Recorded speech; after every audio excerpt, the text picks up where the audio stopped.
এই জন্য বলছি আজকাল মৌলবীরা মাজার ভাঙে। আমার মনে হয় মাথার মধ্যে টুপি না, ওই আর্মির হেলমেট ওয়ালা আছে। আসলে মাজার কি চট করে বলে ফেলে মাজারে যাওয়া শিরিক, কথা বলে মাজারে গেলে বেদাত শিরিক ইমান থাকবে না, অথচ আল্লাহ বলে মাজারে না গেলে তোর ভয় থাকবে না। আল্লাহ কি কয়? মাজারে না গেলে তোর উপায়। আসলে আমি গুছাই বলে দিয়ে যাবো, একটু বুঝবেন মাজার কি, তারপরে ফল দিয়ে সুবুজ্জ ফল বেরেন না। না হাদিস দিবেন, নবীজি বলছেন উষা কবর ভেঙে গেল, উষা কবর ভেঙে গেল, ওখানে মাজার ভেঙে গেল না। উষা কবর নবী যখন কইছে উষা কবর ভেঙে গেল, তখন মাজার আসেন কার? তখন তুই মাজারই আসিস না। নবী যখন বলছিল উঁচা কবর গুলো ভেঙে ফেলো, সাহাবীরা ভেঙে ফেলছে, ওই সময় কি কোনো মাজার আছে? তো মাজার হইল কই বান্ত? ওইটারে কয় গায়ের ডাক আর গোড়ার ডাক না বুঝলে যত জ্বালা। আসসালামু আলাইকুম ওয়া রাহমাতুল্লাহি ওয়া বারাকাতুহু। আলহামদুলিল্লাহ আলহামদুলিল্লাহি রাব্বিল আলামিন والصلاة والسلام على أشرف الأنبياء والمرسلين سيدنا وسندنا وطبيبنا وطبيب قلوبنا ومولانا محمد وعلى آله وأصحابه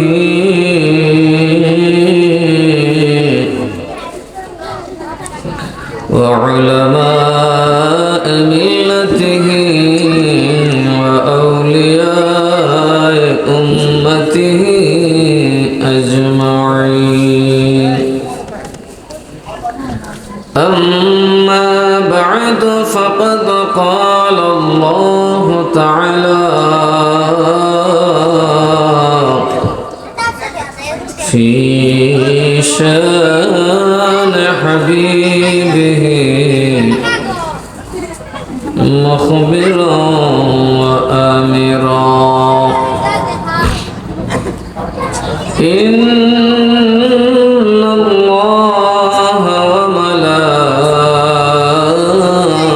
وملائكته يصلون على النبي يا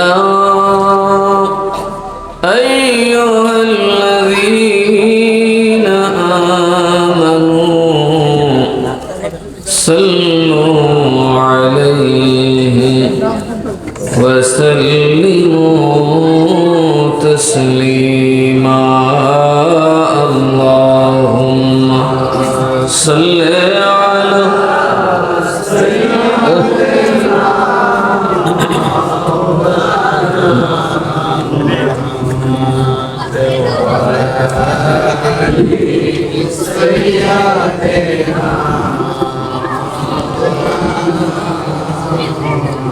اللهم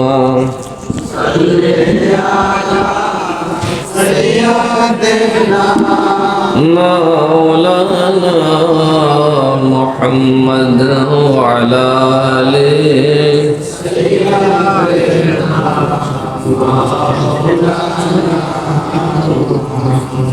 দরুদ পড়ব কেডা? গরিবে, কারণ নবী গরিবরে ভালোবাসছে। সুবহানাল্লাহ। আল্লাহ নবীরে সব দিয়া লাইছে। নবীরে কি দিয়া লাইছে? নবী ছায়া আনছে না। ইন্না আ'তাইনা, নিশ্চয় আমি আল্লাহ আপনাকে দান করেছি। কার? শুধু আপনাকে। শুধু কাকে? এ আমার হাবিব, আমি শুধু আপনাকে দান করেছি কাউসার। কাউসার মানে যারা হাউজে কাউসারের কথা বলেন তাদের তাফসীরটা গলত। কাউসার শব্দ ওই হাউজকে কাউসার বলা হয় পেয়ালার কাসরাতের জন্য। হাউজে কাউসারকে কাউসার বলা হয় এই জন্য সেখানে অগণিত অসংখ্য পেয়ালা থাকে। এই জন্য আল্লাহ নবীকে আল্লাহ বলেন ইন্না আ'তাইনাকাল কাউসার। এর মানে হলো হাবিব আপনাকে আমি অগণিত নিয়ামত দান করেছি। দুনিয়ার বাদশাহী, আসমানের সালতানাত, আমার আরশে আজিমের মর্যাদা রাসূল কেবল আপনার জন্য, আমার জান্নাত আমার নিয়ামত আপনার জন্য। কিন্তু কোনো গজব আপনাকে আমি দেই নাই। সুবহানাল্লাহ। নবীকে আল্লাহ এত কিছু দিছে, তারপরে নবী গরিব হয়েছে কেন? আমরা দেশে গরিবের দল বেশি, কারণ নবীর প্রেমিক নবীরে ভালোবাসে, গরিবরাই কথা পায় না। গরিবরা বেশি ভালোবাসে কিনা? বড় লোক ভালো ভালোবাসে, এর ভালোবাসা সুদের ভালোবাসা, এর ভালোবাসা ঘুষের ভালোবাসা, মানে দুষের ভালোবাসা। আর গরিব ভালোবাসে অন্তর থেকে, সামর্থ্য না থাকলেও সাহায্য করে কথা না। এই জন্য নবীজি গরিবী দেখে গ্রহণ করেছেন, তার মানে আমরা গরিবরাই নবীকে ভালোবাসবো। তাহলে একটু মহব্বতে আল্লাহুম্মা সাল্লি আলা, জবানটা খুলে মহব্বতে পড়ো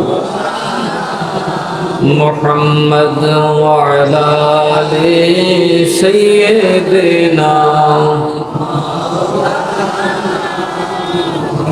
দিবানিশি মনে রে আমার আর দিও না যন্ত্রণা। দিবানিশি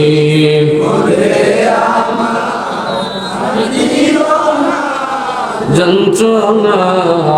ধনে যদি হইতাম ধনী, ধনে যদি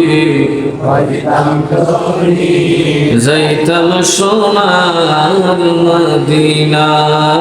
আল্লাহুম্মা সাল্লি আলা সাইয়্যিদিনা মাওলানা মুহাম্মদ ওয়া আলা আলি সাইয়্যিদিনা।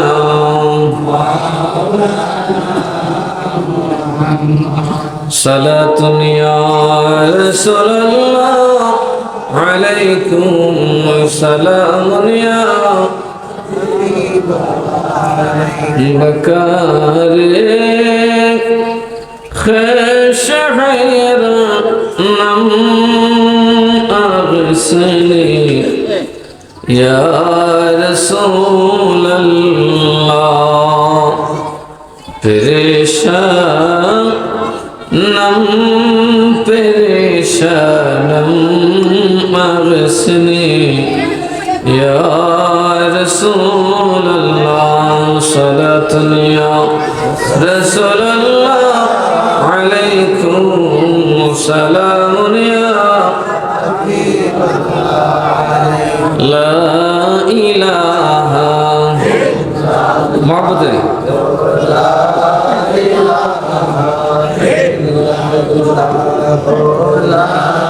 إله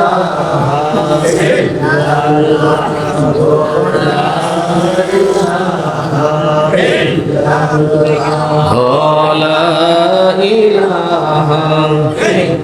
الله لا إله إلا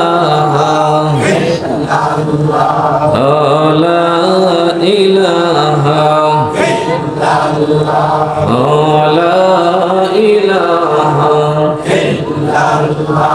और खेला मोमिन प्रेम खेला मारा गे मारा बाला खेला मोमिन प्रेम মরণ লাগে জীবিত প্রাণে মরতে পারলে, জীবিত প্রাণে মরতে পারলে ঘুষিবে মনের জ্বালা।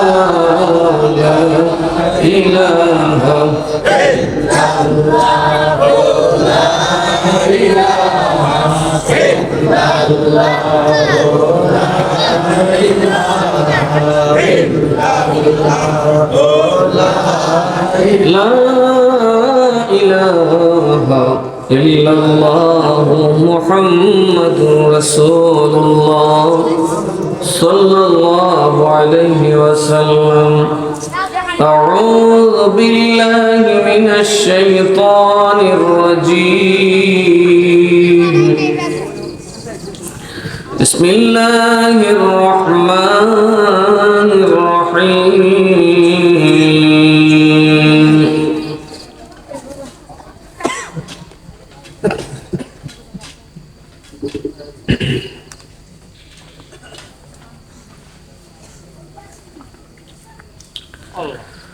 ولو أنهم إذ ظلموا أنفسهم جاءوك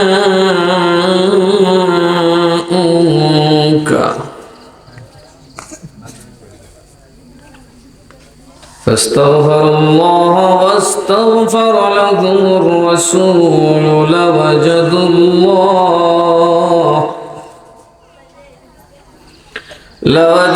الله توابا رحيما.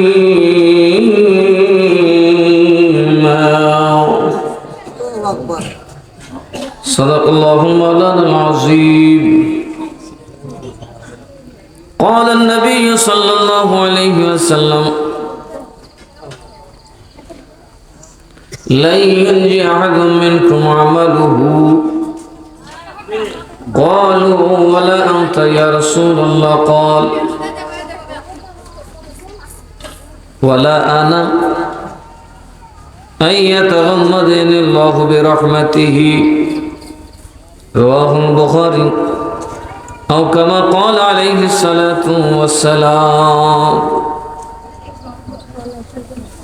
محترم বাগদাদি কাফেলা বাংলাদেশ শালদিঘা শাখার উদ্যোগে আয়োজিত আজকের এই নুরানি ইমানি ইরফানি সুন্নি মহাসম্মেলনের সম্মানিত সভাপতি জনাব হাজী মোহাম্মদ আনোয়ার আলী সাহেব, আজিজ জনাব মোহাম্মদ জহুরুল ইসলাম তাউস মেম্বার সাহেব, বিলখুসুস আজকের মাহফিলের রওনক বিশিষ্ট আলিমে দ্বীন মুজাহিদে মিল্লাত হযরত মাওলানা পীর কামিল ইদ্রিস আহমদ আল কাদরি সাহেব, বারাকাল্লাহু ফি হায়াতিহি। আমিন। উলামায়ে কেরাম বিলখুসুস আজিজ হযরত মাওলানা হেলালুদ্দিন আল কাদরি, হযরত মাওলানা কাউসার আহমদ হেলালি,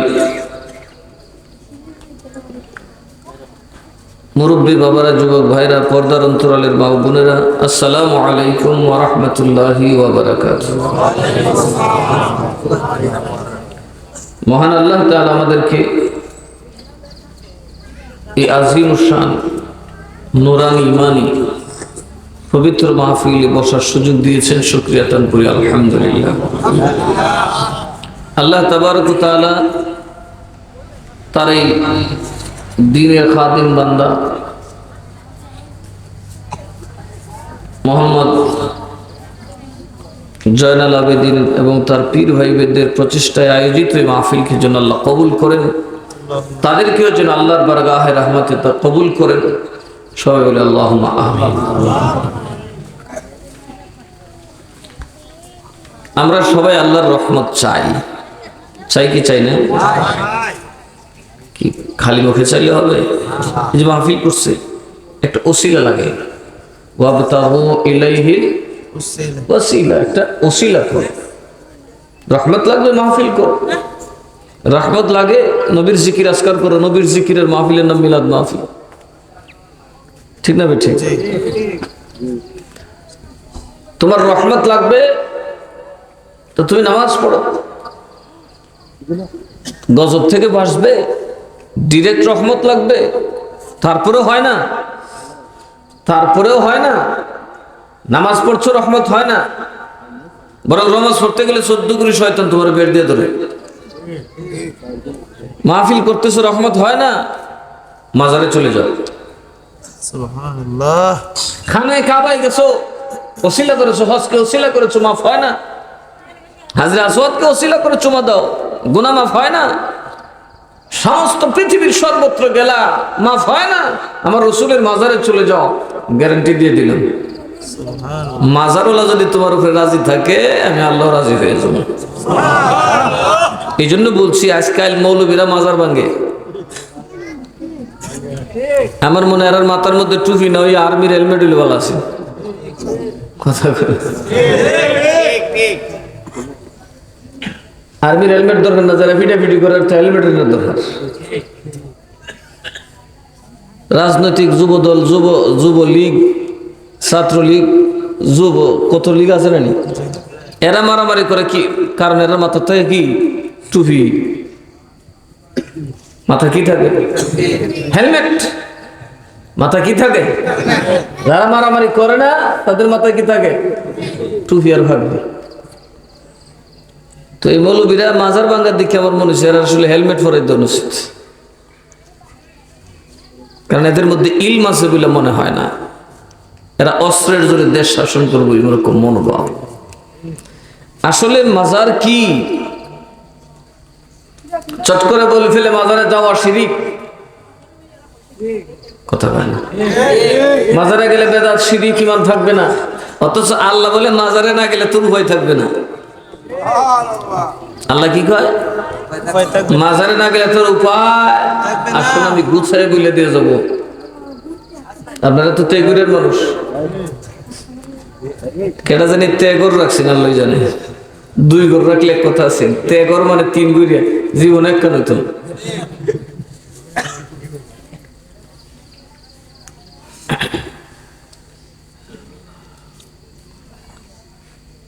একটু বুঝবেন মাজার কি, তারপরে ফাল দিয়ে সবুজ ফাল বেরেন না। না হাদিস দিবেন, নবীজি বলছেন উষা কবর ভেঙে গেল, উষা কবর ভেঙে গেল, ওখানে মাজার ভেঙে গেল না। উষা কবর নবী যখন কইছে উষা কবর ভেঙে গেল, তখন মাজার আসেন কার? তখন মাজারই আসেন না। নবী যখন বলছিল উঁচা কবর গুলা ভেঙে ফেলো, সাহাবীরা ভেঙে ফেলছে, ওই সময় কি কোনো মাজার আছে? তো মাজার হইল বিভ্রান্ত। ওইটারে গায়ের ডাক আর গোড়ার ডাক না বুঝলে যত জ্বালা। হেরে না করালি গায়ের ডাক আর বাঙ্গারির কাম সব এক জাত না। কোনটা টিন ভাঙ্গা, কোনটা তামা ভাঙ্গা, কোনটা গ্লাস ভাঙ্গা, কোনটা কাঁচ ভাঙ্গা, কোনটা প্লাস্টিক ভাঙ্গা। ভাঙ্গা মানে কি সব এক জাত? কথা কেন? প্লাস্টিকের ভাঙ্গার উপরে দূর দূরে দুর্বল, কাঁচ ভাঙ্গার উপরে দিয়ে দৌড়লে একবারে দুর্বল, আর দূর লাগবে না, আপায় যাওয়া লাগবে সারা জীবন। দয়কার ডাক ও ডাক, পোস্ট অফিসের একটা ডাক কয় নাকি? পোস্ট অফিসে কি কয়? ডাক। বুঝছেন? দিনে ডাক দিলে কয় ডাক, গোড়ায় ডাক দিলে কয় ডাক, গায়ে ডাক উঠলে কয় ডাক। কথা বলে এক বেটা উঠতে কইছে ডাক মারছে রে, ডাক। আর এক বেটা শাল লুয়ে বেরিয়েছে। কি তারে তুই শাল লুয়ে বেরিয়েছিস কে? কমা কইলে তুই ডাক উঠছে, ডাক মারছে। পারি মগা ডাক উঠছে, গায়ের ডাক কইছে তোরে, দিনে ডাক মারছে। এরকম আছে না? বন্ধুর মধ্যে মালি হইতেছে, ডাক মারছে রে, ডাক ডাক দিলেছি রে। আর মনে বেটা দান না সামলে এক দেহাল হয়েছে। কিন্তু তুই সারান চুস করে ঘুমা গাই না বলে দেহ হচ্ছে দূর মগার দূর মগা। আমি দিনের ডাকের কথা বেশি। এরা যেরকম মগা, যারা মাজার ভাঙ্গে এরা এরকম মগা। দিনের ডাক আর গোড়ার ডাক বুঝছে না। গায়ের ডাক একটা, গোড়ার ডাক হই। কথা বুঝতে হবে। কোরআন শরীফ বুঝতে হলে, কোরআনের আয়াতের অর্থ করতে হলে তার শানে নুজুল বুঝতে হবে। কোন প্রেক্ষিতে এই কোরআনের আয়াত নাজিল হয়েছে ওইটার সাথে মিলাইয়া বুঝতেইব, আন্দারে মান্দারে অর্থ করলেব না। আন্দারে মান্দারে অর্থ করলে তো শেখ হাসিনা একজন মুফাসসিরে কোরআন, কলিয়া ইয়ুহাল কাফিরুনের অর্থ করছে না উনি, এটা হইছে না, কারণ এটা শানে নজরুল, এটা না, উনি যেটা বুঝাইতে চাই সেটা না।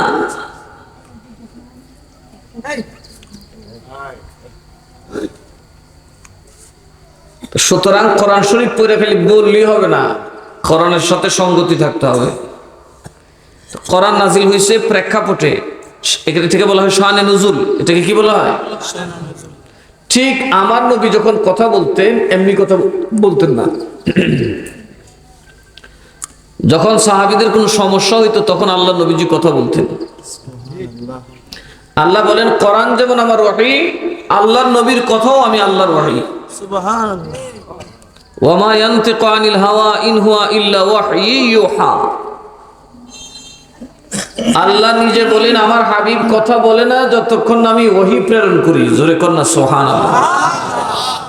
গোটা দুনিয়ার মানুষ আলেম জালেম ফালেম যেই কোন যাদের বুঝে কথা কয়, নাকি আরেক বেটার বুদ্ধিতে কথা কয়? যার যার বুঝে কথা কয়। আর আল্লাহকে আমার হাবিব আমার সাথে কথা কয়, ওয়া মা ইয়ানতিকু আনিল হাওয়া ইল্লা ওয়াহয়ু ইউহা। আমি ওহী না দিলে আমার নবী মন গড়া কথা বলে না। এই হাদিসেরও শানে উরুদ আছে। কেন নবী যে হাদিস বললেন এটা বুঝতে হবে। প্রাক ইসলামী যুগে ইসলাম মদিনায় যাওয়ার আগে মদিনাতে কারা বাস করতো? খ্রিস্টান এবং ইহুদিরা। কারা বাস করতো? খ্রিস্টান এবং তার নাম কি? আহলে কিতাব। আহলে ঠাস করে কইল না, অনেক বড় ব্যাখ্যা। আহলে কিতাব মানে কারা? যারা লা ইলাহা ইল্লাল্লাহ বলে ঈসা রুহুল্লাহরে মানে। লা ইলাহা ইল্লাল্লাহ ঈসা রুহুল্লাহ, লা ইলাহা ইল্লাল্লাহ মুসা কালিমুল্লাহ, তাদের কলিমা। দুনো দলই বনি ইসরাইল, দুনো দলই বনি ইসরাইল। তারা এক আল্লাহতে বিশ্বাস করে, এই জন্যে মুসলমানরা মুওয়াহহিদ যারা এক আল্লাহতে বিশ্বাস করে যে আহলে হাদিস আহলে কিতাব তাদেরকে বিয়ে করা বৈধ বলছে। মুশরিককে বিয়ে করা বৈধ হবে না যতক্ষণ না দ্বীন গ্রহণ করবে। বুঝবেন তো? আমাদের আগে দুনিয়াতে ওরাই নবুয়তের ধ্বজাধারী ছিল, ঠিক না ঠিক? ওরাই বলতো আমরা মুসলমান।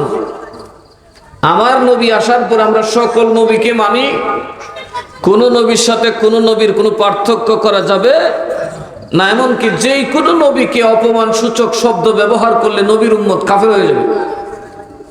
কি হয়ে যাবে? যে এই উসুলটা মনে রেখি, যেই কোনো নবীর শানে আঘাত লাগে এরকম কোন বক্তব্য দিলে উম্মতে মুহাম্মদের ঈমান থাকবে না। সেজন্য সকল নবী আমরা মানি এবং আমাদের শ্রদ্ধা। বাট একটা কথা, তাদের দ্বীন স্টপ হয়ে গেছে, দ্বীন হবে মুহাম্মদুর রাসূলুল্লাহ। এইখানে হলো তাদের সাথে আমাদের দ্বন্দ্ব। তারা আমরা নবীকে নবী মানতে চাইলেও দ্বীন ছাড়তে রাজি, আবার কেউ দ্বীন ছাড়লেও নবীর নবী মানতে রাজি না।